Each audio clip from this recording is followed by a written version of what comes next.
me a few more minutes. Now we find that they go back to Bethlehem. Here in Naomi, she comes into the city. She makes a proclamation. She says, no longer call me Naomi, but I want you to call me Mara. For Mara means bitter. How many of you have come to some bitter places in your life? But remember now that God has already done something for her. Even when she was called beauty and pleasant, God had already hooked her up with her Ruth. You see, Ruth names mean companion and friend. You see, God is a friend that sticks closer than a brother. Long before you got in the mess you in, God had already did you a hookup. See, y'all think the hookup is when they hand you an extra hamburger at McDonald's. Baby, I don't want the hookup like that. My hookup is give me a McDonald's. I'm not talking about the break. I'm telling you that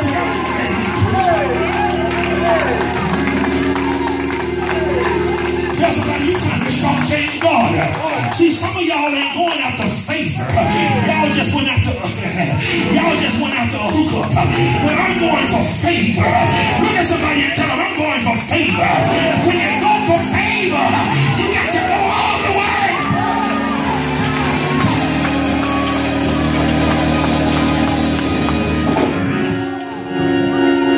She said, call me Mara. If you know your Bible, you'll know that this is not the first time that Mara been mentioned. Don't you remember when God brought the children of Israel up out of Egypt and they came to a place of bitter waters, and it was called Mara. It was called the place of bitterness. It's the place where I want to drink, but I can't drink. It's the place where I want to feel good, but I can't feel good. It's the place that when everybody look at me, it's shame on me. But I serve a God, that if he be for me,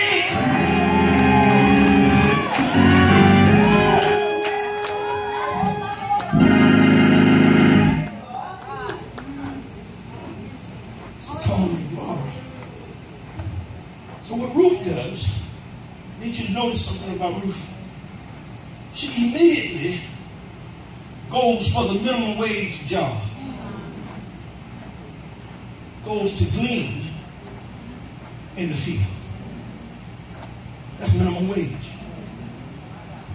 Some of y'all, you missed one of those great pieces. See, there's a great piece. See, those great pieces don't really stand out. That's just your mundaneness. That's just your getting byness. It's just life happening. But tell somebody it's all coming together. See, some of y'all miss out on a valuable piece of what God wants to do because you think more highly of yourself than what you ought to think.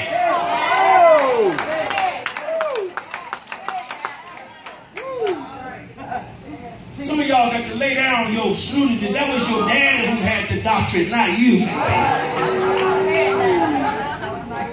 They call your daddy doctor. They just call you. If they call you. Some of us trying to live on other people's pieces. We telling folk that, do you know who I'm friends with? Baby, that's their pieces. That ain't your piece. Y'all know how we like to name drop. And once the name drop, that's it, baby. It's over. Because once the name drop, you have introduced them. You have told them that if you want to get something, don't look at me. Go look for the person whose name I just dropped. Baby, hold up. Hold up. Aren't you tired of being a road sign pointing to somebody else's favor? You ought to be saying, look on me. That's what Peter and John did when they went up to the gate called Beautiful. They said, silver and gold have I none, but you can look at it. I ain't gonna drop no name. Y'all ain't gonna let me preach. I don't feel like name dropping. You ain't got to look for Paul. You ain't got to look for Matthew. Look on.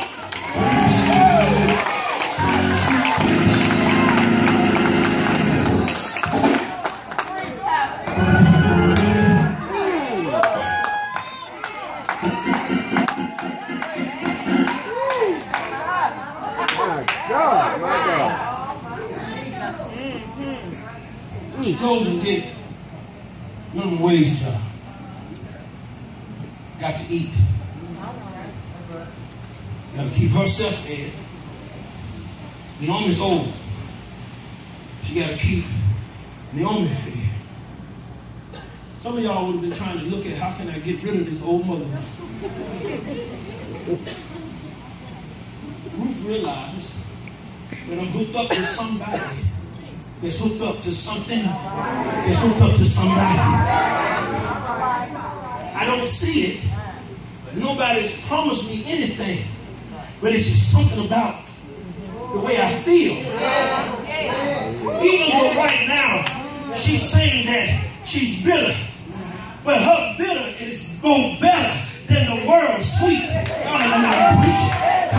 See, the only thing about bitter, and I told you in another message, it don't take but one move to make bitter better.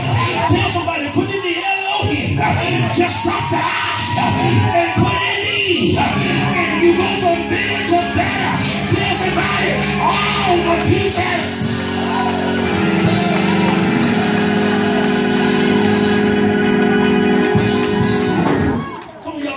Piece away, but you're still in the grave right now. But baby, you ain't but one piece away. You can be tired of all the pieces. It's been years and years and years. It took you years to put all these pieces together, but it still don't look like what you had in your heart. It still don't look like what God got in His mind. For I know the thoughts that I think toward you. They're of good and not of evil.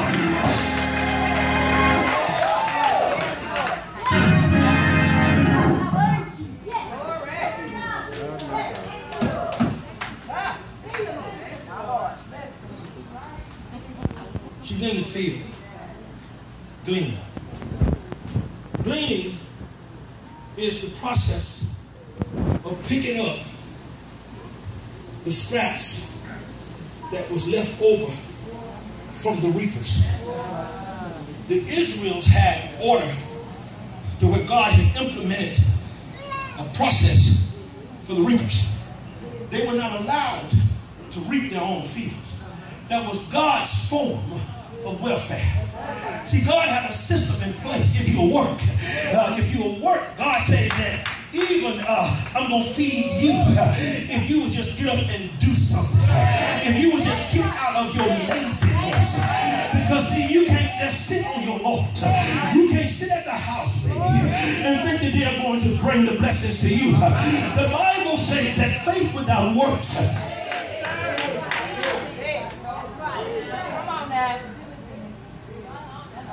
She's in the field, brother, and she's gleaning. And while she's gleaning, along comes Boaz. What every woman in here is waiting for. They're singles. Here comes Boaz. Now wait a minute. Hold on. Slow it down. Don't get break. How is it that Boaz looks in the field and recognizes Ruth above all the other Israelite women? Somebody go, Tell you something about that. Because in the church, the Israelites, we have forgotten how to beautify ourselves. We have forgotten how that a little dab would do. So we don't want to do nothing with our hair. We don't want to put nothing on this because we think that's holy. Baby, that ain't holy, that's lonely.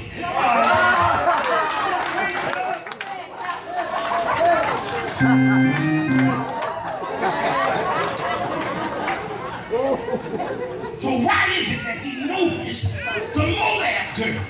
Because the Moab girl, even though she had joined herself to God, she still kept a little Moab makeup on. Hello. You holler wearing months. You can't wear looking like I'm going to a party, I'm going to work, but I still brush my teeth and comb my hair. I got on my work clothes. but I got on the queen face. Hey! Come on now. Some of y'all got on your work face and your work clothes, and it's hard to tell the difference between the two.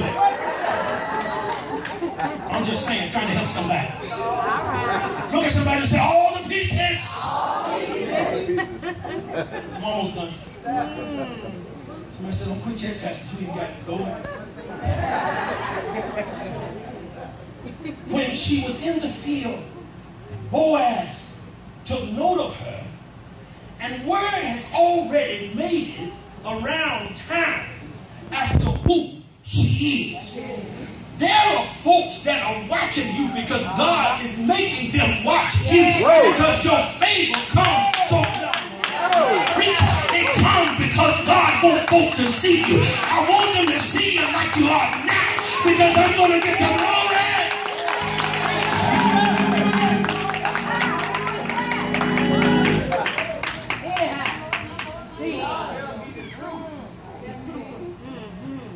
So she working in the fields. Boaz asking questions. I don't know about you, but if God already know everything, but just let me preach. If God gets inquisitive about you, you already in faith. You already in faith. Y'all hear me? Don't y'all know that the mother of Jesus, Mary, knew she was in favor because God had already sought her out. So when she ended up at the marriage feast, and Jesus decided that today he was going to show his manhood to his mama. And she said, these folk have run out of wine. And he said to her, woman, my time is not yet come. She said, oh boy. She said, listen here, y'all. Whatever he said, do it, do it. What she realized is that I got all my pieces. Y'all gonna let me preach. I'm in my favor already. I know all I got to do is ask. Even when it looks like God is ignoring you, baby, when you live in favor, you are.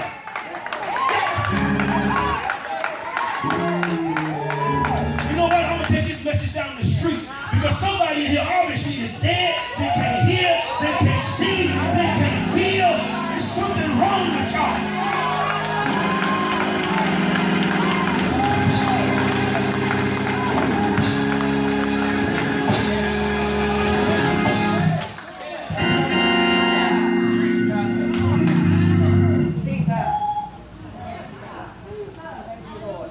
Said to them, he said, listen, she's from one of your kinsmen. She's helping out Naomi, and that's who she is. Boaz already got a twinkle in his eye, but he got a protocol to follow.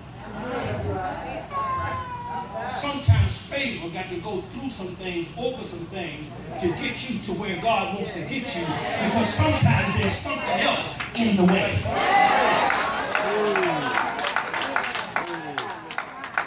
Tell somebody all the pieces. Some of the pieces just look like gray, but baby, they're the most significant piece that's ever going to happen in your life, because it'll make you put you one piece away from that other piece. Some of y'all will start throwing away pieces. I already got enough gray in my life. I already got enough of that, and I'm trying to get to where I can see the flower. Baby, put that piece in. You got to put that in before the flower fit. Any y'all ever cried?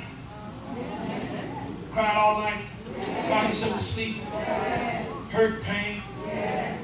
God said, that's some of your pieces. He said, I'll take all of those and put them in a bottle.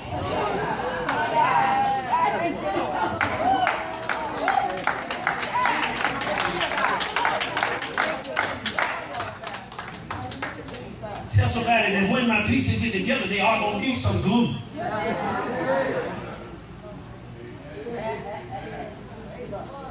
Y'all ain't ready for preaching. Listen. Boaz is now looking at Ruth. And Ruth is getting an opportunity to hear Boaz. he that has an ear to hear what we already joined the church, but I've been just waiting for the Spirit to speak to me, because I joined the church when I joined myself to the owner. So I'm already in the church, but the church hadn't served me well yet. Seems like ever since I joined the church, I've been going through some hard times. Look like I've been losing stuff. Look like I've been losing friends. I lost husband. I've lost wives. But I'm still hanging out with church. See, some of y'all do just the opposite. Soon as things get hard and get tough, you bail on the church. Ruth said, I'm going to die in the church.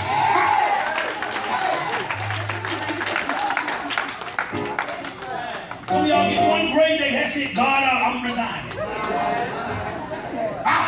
Holler at you. I'm going to do an offer on you. Got Ophrahs, we got Ruths. That's what the church is made up of. Ophrahs and Ruth, them that go back, and them that go all the way. If I'm telling the truth, somebody ought to say amen.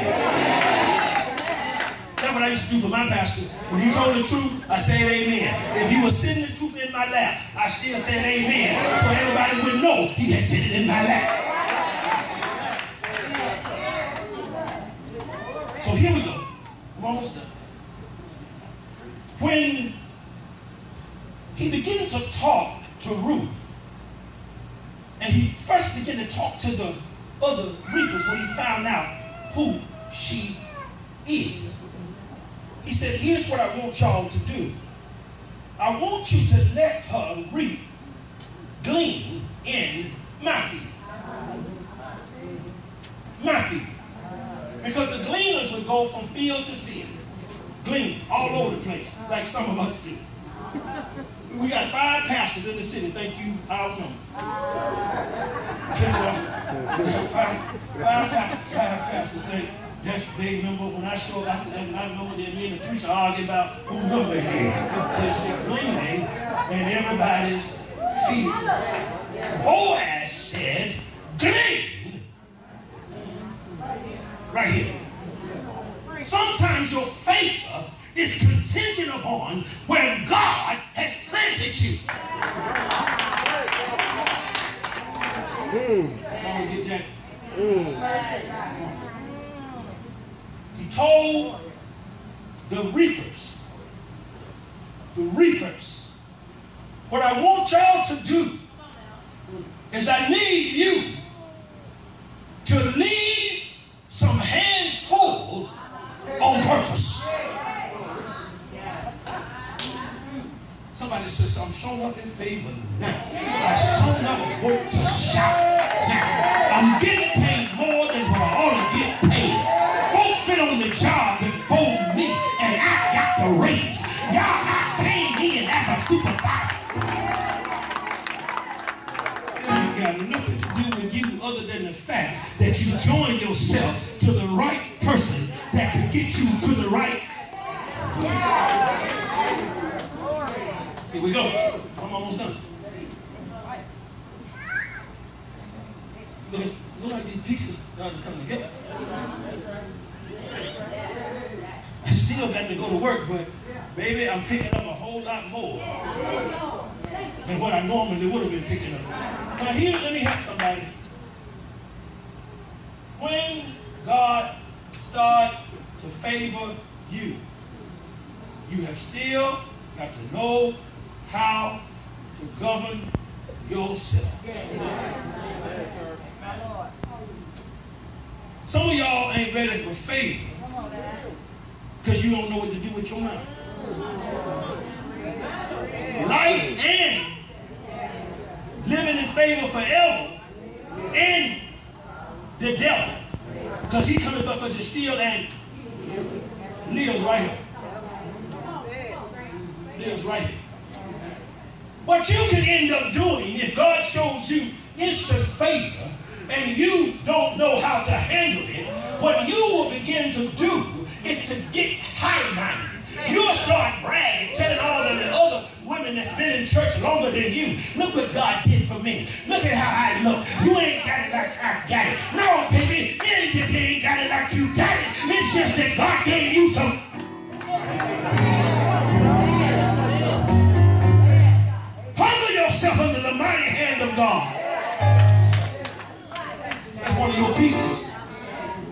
lot of your grade has been to get you to the point so you'll know how to handle the gold. A lot of the grade. Take a lot of grade to get y'all to one piece of gold. You go through a lot of bad relationships just to know how to appreciate one good. You know what? I was just close my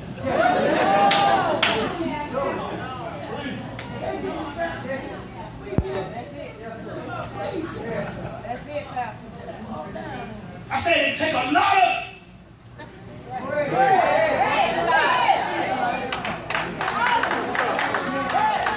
some of y'all listen, pray right now. You should have been the first one that stood up and should have said, Pastor, preach me out of the grave. Tell the truth so the truth can set me free.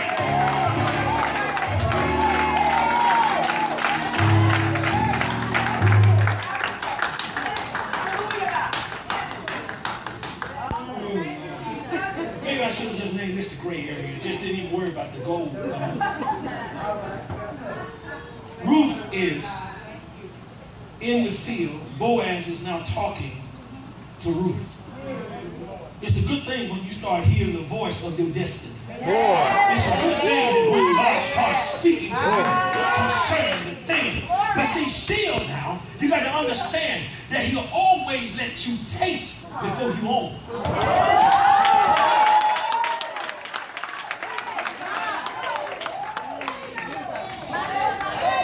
I got to see how you handle just doing the handfuls of pickup. I got to see how, are you going to be wasteful? Are you going to now stop gleaning because you're getting free handful? That's not what happened. If you follow the text, you'll see where it says that Ruth kept gleaning and because she had to go beat